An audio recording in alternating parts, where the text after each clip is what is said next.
நான் நேற்றுல இருந்து டிவில 12 மணில ஓடிக்கிறேன், 4 மணிக்கு தர போறாங்க. பூசணிக்காய் ஓடிக்கிறீங்க, பூஜை போடுறீங்க, தேங்காய் ஓடிக்கிறீங்க. மக்கள் பிரதிநிதிக்கு ஒரு சேர்மன் இருக்காரு, ஒரு ஒன்றிய செயலாளர் இருக்காரு, ஒரு எம்எல்ஏ எம்பி இருக்காங்க. ஒரு வார்த்தை சொன்னா கெட்டு போயிடும் உங்களுக்கு. அவ்வளவு பிரஸ்டீஜ். இவங்க எல்லாம் திறக்க கூடாது தண்ணிய, இவங்க எல்லாம் தொடக்கூடாது.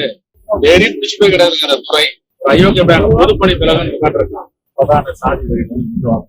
அந்த லோக்கல்ல இருக்கிற அந்த கவர்மெண்ட் ஆபீசர்ஸ்க்கே நல்லா தெரியுது இவங்க எல்லாம் வேஸ்ட். காங்கிரஸ் டோட்டலா வேஸ்ட். நீ மாநில தலைவராக இருந்துக்கோ, இல்ல சட்டசபை உறுப்பினராக கூட நீ இருந்துக்கோ, நீ ஏதோ திமுக கூட்டணியில் இருந்ததுனால நீ ஜெயிச்ச. நீ தனிப்பட்ட முறையில் நின்று இருந்தா நீ நிச்சயமா தோத்துதான் போயிருப்ப.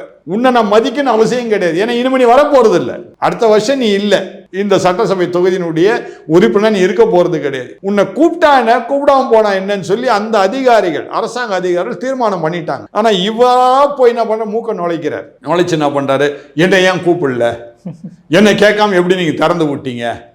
இவர் வீட்டில் இருப்பாரு, இங்க மக்கள்லாம் செத்துட்டு இருப்பான், வெள்ளம் வந்து அதுக்கப்புறம் இவரை கூப்பிட்டு வந்து திறக்கணும். வந்து என்ன பண்ணிருக்கணும், அந்த சட்டசபை உறுப்பினராக இருக்கின்றவர் என்ன பண்ணிருக்கணும், பாராட்டி இருக்கணும் அதிகாரிகள். பரவாயில்லப்பா, நான் வராவிட்டாலும் நீங்க நல்லது செய்திருக்கிறீங்க, ரொம்ப சந்தோஷம், மக்களுக்கு இப்படிதான் சேவை செய்யணும், உங்க அரசாங்க பணியை சீராக செய்திருக்கின்றீர்கள், ரொம்ப நல்லது அப்படின்னு சொல்லி பாராட்டி இருக்கணும். என்ன கேட்காம ஏன் திறந்தீங்க, நான் தான் திறந்து விடணும், நான் ரிப்பன் போட்ட திறப்புலாவது வெள்ளம் திறந்து விடுறது. என்னங்க இது முட்டாள்தனமா இருக்குது. அப்ப திமுகவோடு இருக்கிற கூட்டணி கட்சிகள் அத்தனையும் வீட்டுக்கு அனுப்பிச்சிடலான்ற முடிவுல அதிகாரிகள், அரசாங்க அதிகாரிகள் இருக்கிறாங்க.